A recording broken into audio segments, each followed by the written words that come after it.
ಕಳೆದ 4-5 ದಿನಗಳಿಂದ ಏನು ಮಹಾರಾಷ್ಟ್ರದ ಕೊಂಕಣ ಭಾಗದಲ್ಲಿ ಸುರಿಯುತ್ತಿರುವ ಮಳೆಯಿಂದಾಗಿ ಏನು ಕೃಷ್ಣಾ ನದಿ ತುಂಬಿ ಹರಿತಿರುವಂತದ್ದು ನಿಮಗೆ ದೃಶ್ಯಾವಳಿಗಳಲ್ಲಿ ತೋರಿಸುವಂತ ಪ್ರಯತ್ನ ಮಾಡ್ತೀನಿ. ಈಗಾಗಲೇ ಏನು ಕೃಷ್ಣಾ ನದಿ ಮೈದುಂಬಿ ಹರಿತಿರುವಂತಹದ್ದು, ಏನು ಚಿಕ್ಕೋಡಿ ಉಪಭಾಗದಲ್ಲಿ ಮಳೆ ಪ್ರಮಾಣ ಕಡಿಮೆ ಆದ್ರೂ ಕೂಡ ಏನು ಮಹಾರಾಷ್ಟ್ರದ ಕೊಂಕಣ ಭಾಗದಲ್ಲಿ ಸುರಿಯುತ್ತಿರುವ ಮಳೆಯಿಂದಾಗಿ ಏನು ಕೃಷ್ಣಾ ನದಿ ತುಂಬಿ ಹರಿತಿರುವ ಪರಿಣಾಮವಾಗಿ ಏನು ಕೃಷ್ಣಾ ನದಿಯ ದಡದಲ್ಲಿರುವಂತಹ ಬೆಳೆಗಳು ಹಾನಿಯಾಗ್ತಾ ಇರುವಂತದ್ದು.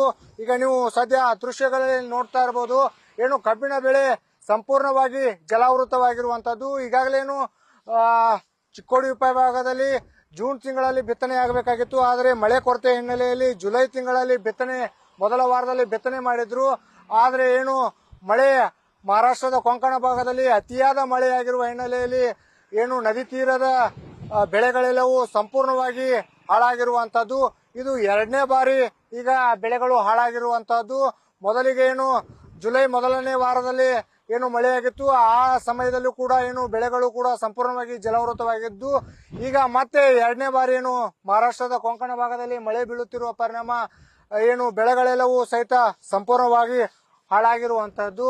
ಅದೇ ರೀತಿಯಾಗಿ ಏನು ಪ್ರಮುಖ ಬೆಳೆಗಳಾಗಿರುವಂತಹ ಏನು ಕಬ್ಬು, ಸೆಣಬು, ಶೇಂಗಾ, ಮೆಕ್ಕೆಜೋಳ ಇವೆಲ್ಲವೂ ಕೂಡ ಏನು ನದಿ ತೀರದ ಏನು ಜಮೀನುಗಳು ಸಂಪೂರ್ಣವಾಗಿ ಜಲಾವೃತವಾಗಿರುವ ಹಿನ್ನೆಲೆಯಲ್ಲಿ ಸಾವಿರಾರು ಎಕರೆ ಏನು ಬೆಳೆಗಳು ಹಾಳಾಗಿರುವಂತಹದ್ದು.